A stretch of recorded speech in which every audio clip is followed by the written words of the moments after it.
गृहमन्त्री सुदन गुरुङको आदेशसँगै नेपाली सेना फिल्डमा उत्रियो। सुस्ता लगायतको क्षेत्रमा भारतीय यशस्वीको दबदबा बढेपछि नेपाली सेनाले लियो एक्सन।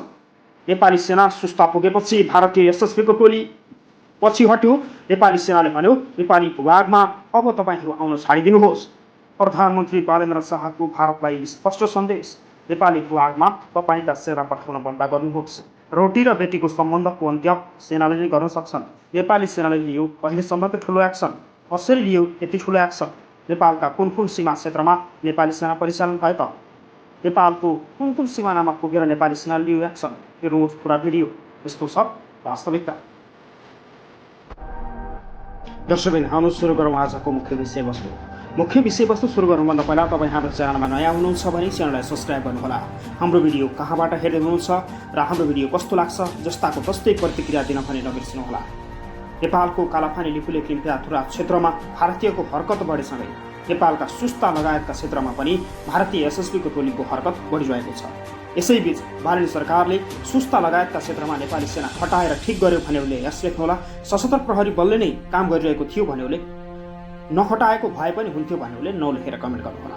नेपालको सुस्ता क्षेत्रमा भारतीयको दबाव बढेपछि नेपाली सेनाले गस्ती समेत सुरु गरेको छ। भारतीय यशस्वीको टोली नेपाल प्रवेश गरेर नेपाली भूभागमा नै उदण्ड मचाउन थालेपछि नेपाल सरकारले नेपाली सेनालाई एक्सनमा उतारेको हो।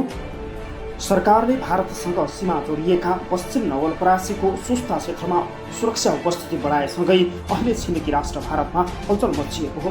गृह मन्त्रालयले असार 19 गते जिल्ला प्रशासन कार्यालयलाई थप सुरक्षाकर्मी परिचालन गर्न आदेश दिएपछि स्थानीय नागरिकको समस्या समाधान गर्न सशस्त्र प्रहरीको सङ्ख्या 25बाट 40 पुर्याइएको छ भने नेपाली सेना पनि उपस्थिति जनाइसकेको छ।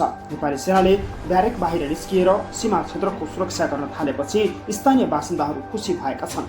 गृह मन्त्रालयले दिएको आदेश मानिसकेपछि नेपाली सेना ब्यारेकबाट बाहिर निस्किएको हो।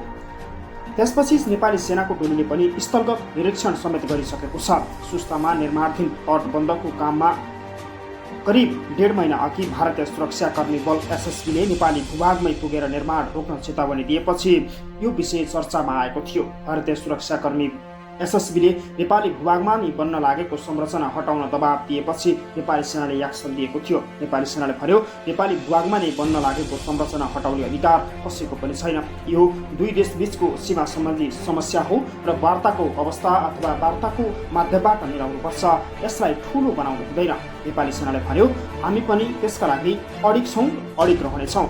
त्यसयता नेपाल सुरक्षा उपस्थिति बढाएपछि भारतीय पक्षले नेपाली सेनाको भ्रमणबारे चासो व्यक्त गरेको छ।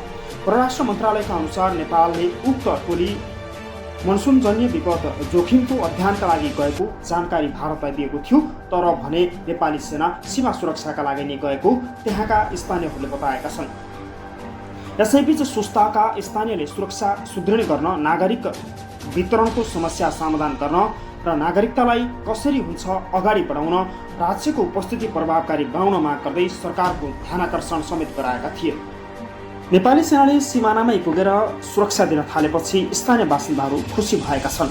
स्थानीय बासिन्दाका अनुसार सुस्ता क्षेत्र भारतीयको दमनमा परेको क्षेत्रको रूपमा हेरिएको छ। सुस्तालाई न भारतीय भन्न मिल्ने न त नेपाली भन्न मिल्ने यस्तो अवस्था सिर्जना गरेको छ।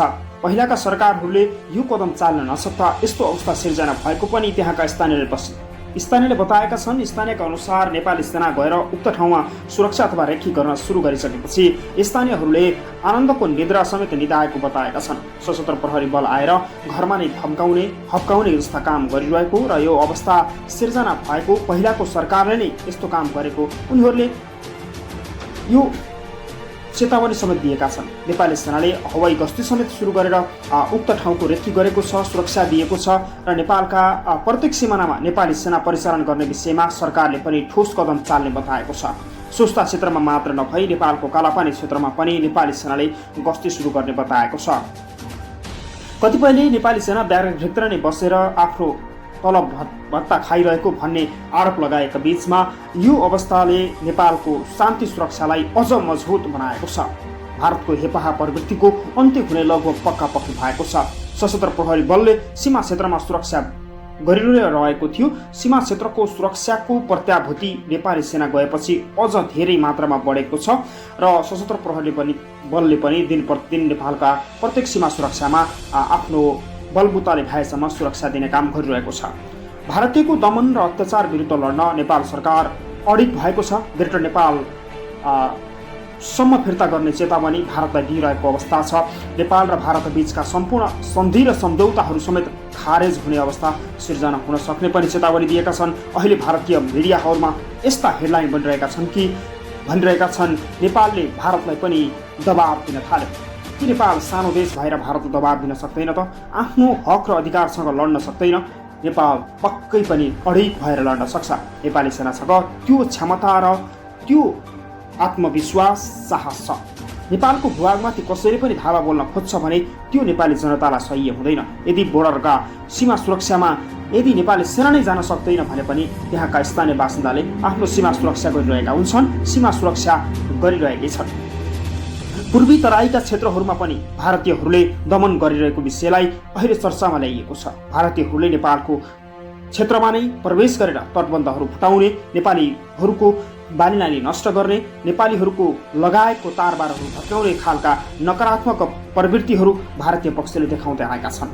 यस्तो अवस्थामा अहिलेको सरकारले वार्ताकै माध्यमबाट समस्या समाधान गर्नुपर्ने र यदि वार्ताको माध्यमबाट समस्या समाधान हुँदैन भने यसलाई अन्तर्राष्ट्रिय अदालतसम्म पुर्याइने पनि चेतावनी भारतलाई दिइसकेको छ।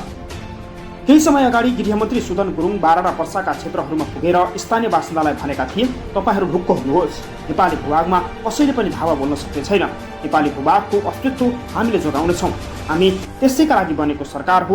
हामीले कुनै पनि देशको विपरीत काम गर्ने छैनौँ, उनले भनेका थिए। गृहमन्त्री सुदन गुरुङले स्थानीय बासिन्दाहरूसँग भेटेर नै गरेको यो भलाकुसारी अहिले विश्वमा नै चर्चित भइरहेको छ, चर्चामा आइरहेको छ। कुनै पनि गृहमन्त्री यसरी आफ्नो असलियत नदेखाई जनताको घर घरमा पुगेको यो पहिलो पटक हो। नेपाल सरकारले गरेको यो सराहनीय कामप्रति अहिले जनताको सरकार भएको आभास गृहमन्त्री सुदन गुरुङले गराइरहनु भएको छ। नेपालका सम्पूर्ण गृहमन्त्री अहिलेसम्म जति पनि आए उनीहरू कहाँ थिए, कस्तो अवस्थामा थिए पत्तो नहुने बेलामा गृहमन्त्री सुदन गुरुङले भने जनताको घर घरमा पुगेर जनताले नचिन्ने गरी उनीहरूको सेवा र सुरक्षाका लागि खटिनु भएको छ। एउटा गुरुङको छोराले चाह्यो भने के गर्न सक्छ भन्ने पनि उहाँले देखाइरहनु भएको छ। नेपाल सरकारले चाहेको र खोजेको गृहमन्त्री यस्तै हो। केही समय अगाडि लाग्थ्यो गृहमन्त्री यस्तो भएर के गर्न सक्छ र भन्ने लागिरहेको नेपाली जनतालाई अहिले गृहमन्त्रीको काम देखेर चकित नै भएका छन्।